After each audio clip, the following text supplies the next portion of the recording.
Welcome to Mishna study, Masechet Kilayin, Perek Bet Mishna He. In this Mishnah, we're going to discuss if you want to change a field over, but here to caraway or to what the Mishnah calls loof, which is some type of onion. The question we're going to be dealing with is if you have a crop that it only grows once every 3 years, right? So imagine you planted, this caraway that, will grow. If you plant it in 2020, it will only sprout in 2023, right? So it takes 3 years. Could you go ahead and plant wheat, to harvest during 2022 and, harvest that wheat then? Or is that considered Kilayin, right? That's what our Mishnah is going to focus on. And then we'll move on to another case as well. Hayta sadeu zru'a karbos or loof, lo yehe zorea uba al gabehen.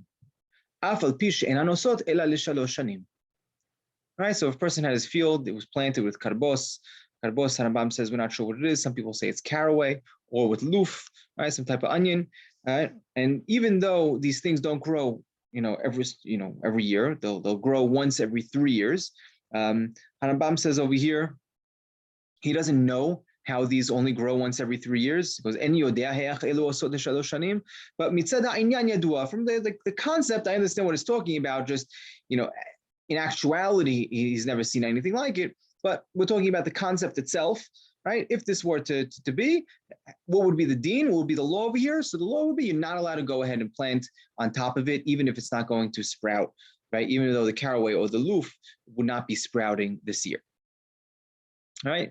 So next part of the Mishnah is tivu'ah sha'alu ba sifiha istis. So here you had tivu'ah, grain, that sifiha istis started to grow, meaning it started to produce a shrub. The following year, it produced a shrub, right? Or the second year, or the third year. And Rambam learns it from the pasuk. Right? It's a pasuk from Yeshayahu, right? Which is actually a nice, interesting pasuk over there. But it's talking about, the second year you leave the shrub, the third year the shrubs of that shrub, right? So it's something that it grew on its own. You didn't plant it; it came and grew on its own. Okay, so you had this, this grain that it just grew on its own. You don't necessarily want it there. Or let's say you had mekom geranot, the threshing floor. Shalu bahem minim harbe, right? A threshing floor, right? On your threshing floor, you want it to be flat.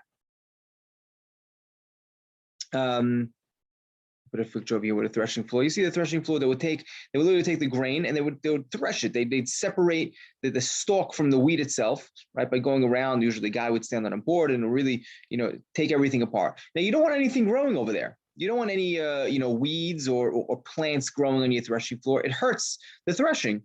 Or let's say even if a person had fenugreek. Fenugreek is tiltan, right? That's the next part of the Mishnah, which speaks about v'chen tiltan she'alet mina asavim.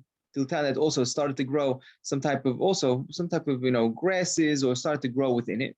So over here, do you say it's kilayim? No, you don't. You say we don't make him weed it out. It's okay if there's things growing on the threshing floor, some weeds, some vegetables, some herbs they grow. It's okay. You don't have to take it out. You don't have to weed it out. Also with the fenugreek, you don't have to weed it out. But the imnikesh or kiseach, let's say you started to weed out some of it, or you started to cut some of it so it grows better. So now you see already that he wants it. He's showing that he wants it there. Now, if he's showing that he wants it there, now there's kilayim. Okay, so at that point, we tell him, akor et hakol chutz mimin echad. You have to pluck everything out, pick everything out, except for one species, because we do consider it kilayim.